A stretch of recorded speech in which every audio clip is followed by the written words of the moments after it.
आपल्या लाडक्या लक्षाचा हा चित्रपट शेम टू शेम, त्याच्यासाठी एक लाईक आणि सबस्क्राईब तर झालं पाहिजे. धन्यवाद. चित्रपटाची सुरुवात आज लक्ष्मणचा सत्कार शाळेचे हेडमास्टर करणार असतात. लक्ष्मणबद्दल सांगायचं तर तो अपंग असतो, पण पट्टीचा पाणीतज्ञ. जमिनीखाली पाणी कुठे दडलंय ते त्याला अचूक सांगता येत. वृद्ध तमासगिरांच्या पुनर्वसनासाठी सुद्धा तो समाजकार्य करतो. त्याने शोध लावलेल्या 5व्या विहिरीचं आज उद्घाटन असतं. थोरले सटवाजीराव अजूनही उगवलेले नसतात. कारण काय माहीत आहे, कुंभकर्णाची अवलाद दुसर काय, कितीही डोल ताशे बडवले तरी काही उपयोग नाही. शेवटी एकदाची त्याला जाग येते. तो विहिरीच्या उद्घाटनाच्या ठिकाणी जातो आणि तिथेच आंघोळही उरकून घेतो. कार्यक्रम संपल्यावर तो लक्ष्मणला घेऊन निघतो. 2 देवळांच्या मधल्या जमिनीत त्याला पाण्याचा शोध घ्यायचा असतो, पण लक्ष्मणसारखा दुसऱ्या जमिनीकडे जात असतो. सटवाजी त्याला सांगतो, तिथे नको. ती जमीन फार वर्षांपूर्वी माझ्या वडिलांकडे गावातल्या लोकांनी गहाण ठेवली आहे. तू या जागेत पाण्याचा शोध घे. शेवटी एका जागी उभा राहत तो त्यांना म्हणतो, इथे अनमोल ठेवा आहे. 13 वर्षांनी जर कुणी इथे कुदळ मारली तरच हा ठेवा मिळेल. त्याआधी जर कुणी प्रयत्न केला तर हा ठेवा मातीमोल होईल. सटवाजीरावाला जरा शंका येते. तो झेंडूला विचारतो, हा बोलतोय ते खरं आहे का? झेंडू त्याला म्हणतो, तो जे बोलतो ते खरं होतं. 13 वर्ष थांबावंच लागेल आपल्याला. त्याआधी जमीन कोणाच्या नावावर आहे ते बघूया. जमीन मालकाचा शोध लागतो. जमीन राम लक्ष्मणच्या नावावर असते. सटवाजी त्याला त्याच्या भावाबद्दल विचारतो. तो लहानपणीच मेल्याच तो सांगतो. झेंडू म्हणतो, भाऊ कशाला पाहिजे? आपण याचाच अंगठा घेऊया. सटवाजी त्याच्याकडे 25,000ची मागणी करतो. जर नाही दिले तर ही जमीन माझ्या नावावर कर, लाव अंगठा. लक्ष्मण सोन्यासारखी जमीन सोडायला तयार नसतो. त्या जागेवर त्याला तमासगिरांसाठी घरं बांधायची असतात. 25,000 आणायला तो बाहेर पडतो. सटवाजीने मामाला खजिन्यातला अर्धा वाटा द्यायचं कबूल केलेलं असतं. तो लगेच तयार होतो. इथे पळताना इलेक्ट्रिक पोलचा शॉक लागून लक्ष्मण मरतो. सटवाजी झेंडूला म्हणतो, तो मेलाय आता. घे त्याचा अंगठा, नाहीतर तूच याला मारलंस अशी गावात बोंबाबोंब करीन. फौजदारी होईल. 20 वर्ष खडी फोडायला जाशील. शिक्षेच्या भीतीने आणि लालसेपोटी तो भागीदारीसाठी तयार होतो. सटवाजी त्याला म्हणतो, हा तर मेलाय. याची बायको तुझी सख्खी बहीण. मग आता तिचा अंगठा घे, नाहीतर पोलिसांना कळवीन. शेवटी झेडूने स्वतःच्या स्वार्थासाठी लक्ष्मणच्या मरणाचा फायदा करून घेतलेला असतो. लक्ष्मणच्या मैताला सटवाजी येतो. जमीन गहाण असल्याचं बोलतो. लक्ष्मण जमिनीचे 25,000 देणार होता, पण आता मी तुम्हाला 5,000 रुपये देतो, तेवढी जमीन मला द्या, लक्ष्मणच्या बायकोला म्हणतो. लक्ष्मणची बायको फार मानी असते. ती म्हणते, माझा भालू मोठा होईल आणि या देव माणसाची इच्छा पूर्ण करेल. तो तमासगिरांसाठी घरं या जमिनीवर बांधून देईल. ही काळ्या दगडावरची रेग आहे. झेंडू सटवाजीला समजावतो, आता काहीच करू शकत नाही. 13 वर्ष थांबावंच लागेल. झेंडू कागदपत्र सटवाजीला परत करायला येतो. त्याला म्हणतो, माझी बहीण पोराला मोठा करून नक्की जमीन ताब्यात घेईल. त्यापेक्षा तुमचं कटकारस्थान नको की गुप्तधन नको? त्याला घाबरवण्यासाठी सटवाजी नारायणगाव पोलीस स्टेशनला फोन लावतो. मामाने खून केल्याचं कळवतो.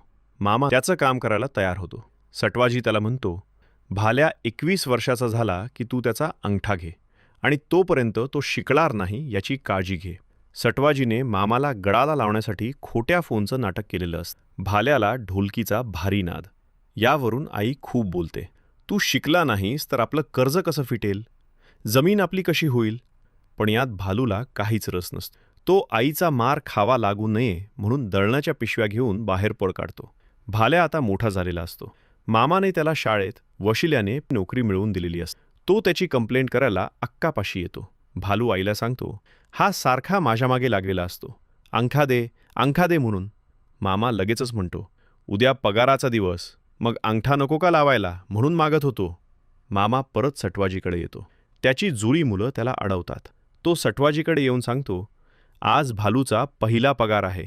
सटवाजी त्याला म्हणतो, तुला सांगितलं होतं ना, 1 महिन्याच्या आत त्याची नोकरी गेली पाहिजे आणि कागदपत्रांवर अंगठा लागला पाहिजे. मामा हे काम जमणार नाही म्हणतो. सटवाजी त्याला परत अडकवतो. लक्ष्मणचा खून त्यानेच केल्याचं त्याच्याकडून वदवून घेतो. त्याचं बोलणं सटवाजीच्या मुलांनी रेकॉर्ड करून ठेवलेलं असतं.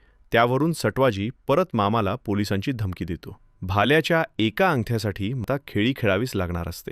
तो पृथ्वीचा गोल घेऊन भाल्याकडे येतो. ग्राउंडवर मुलांची कवायत चाललेली असते. भाल्याचा त्या गोलला हात लागून तो गोल मुलांकडे फेकला जातो. मग काय, पोरं त्याच्याबरोबर खेळायला सुरुवात करतात. सरांनाही मार बसतो. पोरांनी पृथ्वीची पार वाट लावलेली असते. भालूची प्रतिक्रिया तर भन्नाट असते.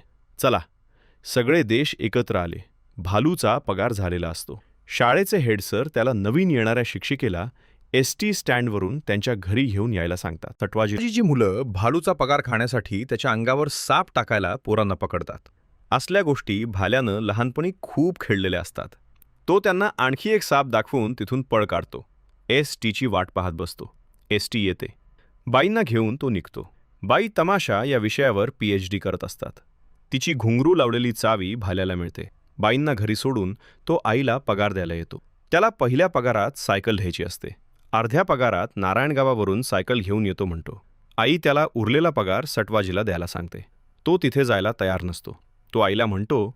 तिथे गेल्यावर तो एकच बोलतो, सही दे, अंगठा दे. तो नारायणगावाला बशीरकडे जातो. बशीरला तमाशाचा नाद. तो रात्री भालूलाही तिथे घेऊन जातो. तमाशातल्या बाईंकडे बघून तो चमकतो.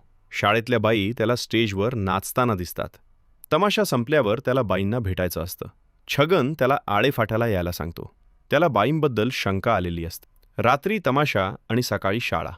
तो सायकल घेऊन निघतो. त्यांच्या खोलीवर येतो. तो धडपडल्यामुळे त्या आवाजानं ती उठते. खिडकीत भालूला पाहते. तो चावी द्यायला आल्याचं सांगतो. बाईंची चोरी पकडायची चांगली संधी. तो सरांना बाईंनी प्रार्थना म्हणायला हवी म्हणतो. बाई तयार होतात. तिचा आवाज ऐकून भालूच्या चेहऱ्यावर 3-13 वाजलेले असतात. मामा अंगठ्यासाठी भालूच्या सतत मागे लागलेला असतो. शाळेत बाई त्याला काही सामानाची लिस्ट आणि पैसे देतात. ती नोट पाहून तो चक्रावतो. ही तीच नोट असते जी त्यानं तमाशातल्या बाईला दिलेली असते. आता शंका तर दूर करावीच लागणार. तो आळेफाट्याला फडावर जातो. तिला भेटतो आणि विचारतो, सकाळी शाळा आणि रात्री तमाशा हे शोभतं का तुम्हाला? ती म्हणते, शाळा मास्तरणीचं वग लावल्यावर त्याचेच कपडे घालणार ना. ती मॅनेजरला भालूला बाहेर काढायला सांगते. फड मुंबईला निघणार असतो. तो तिच्या वडिलांकडून मुंबईला कधी निघणार ते काढून घेतो. शाळेत एज्युकेशन इन्स्पेक्टर येणार असतात. अर्धा स्टाफ सुट्टीवर असल्यामुळे इन्स्पेक्शन पुढे ढकलण्यास लेटर बनवायला सांगतात. इथे पल्लवीला आईची चिठ्ठी मिळते. आईनं तिला 2 दिवसांची सुट्टी घेऊन मुंबईला बोलवलेलं असतं.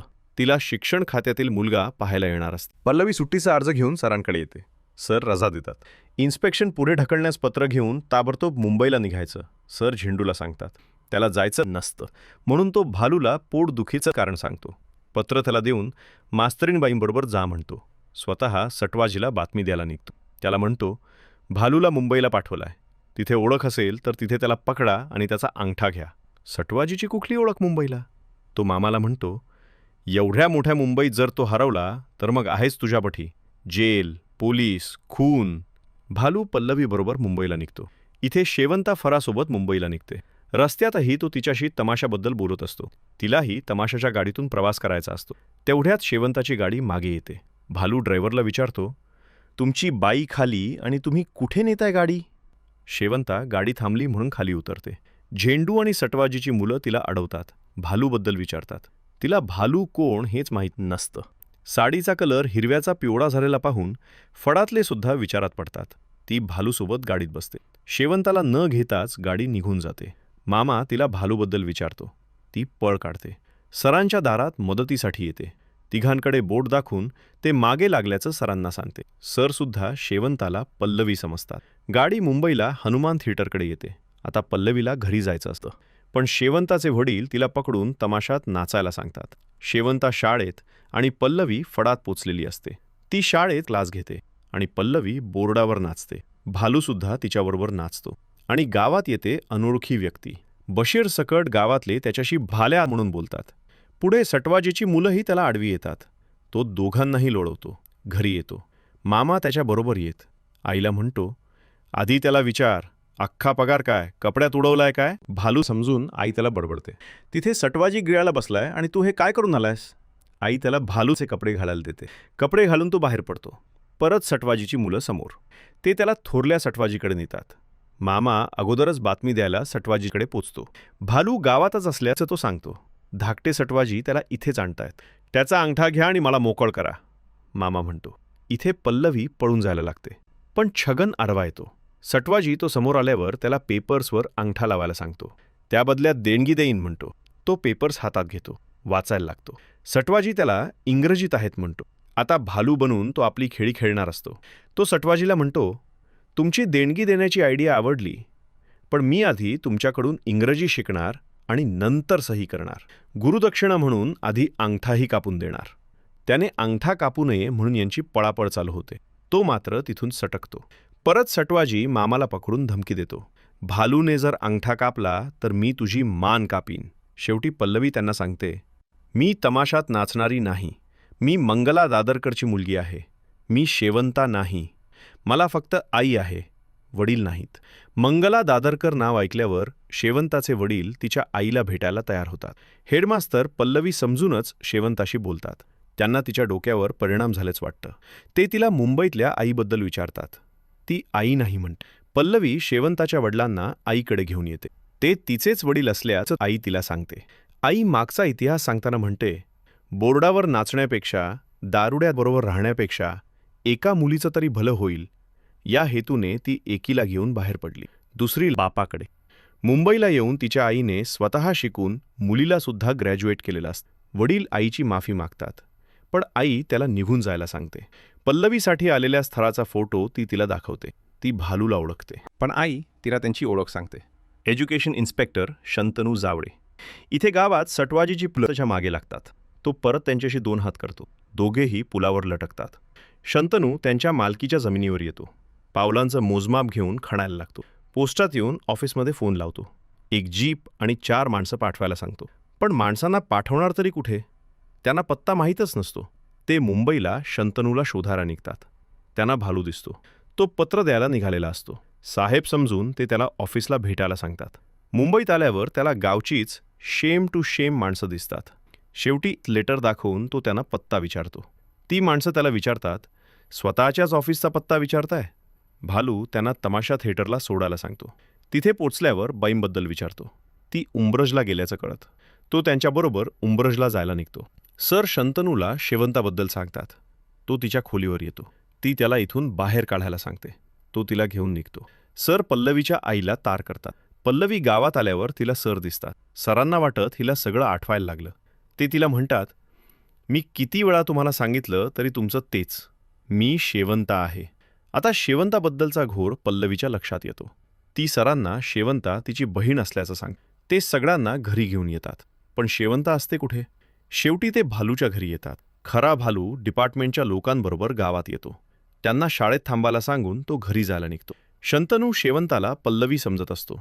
ती त्याला तमाशात भेटल्याची आठवण करून देते. तेव्हा त्याला हा भालूच असणार याची खात्री होते. ती त्याला फडावर सोडायला सांगते. तेव्हाच भालू त्यांना एकत्र पाहतो. घरी जाताना त्याला मामा गाठतो. तू इंग्रजी शिकणार नाहीस ना? तो विचारतो. इथे मराठीचीच बोंब, इंग्रजी कुठून शिकणार? तो म्हणतो. आईने फराळाचं काम करून 25,000 जमा केलेले असतात.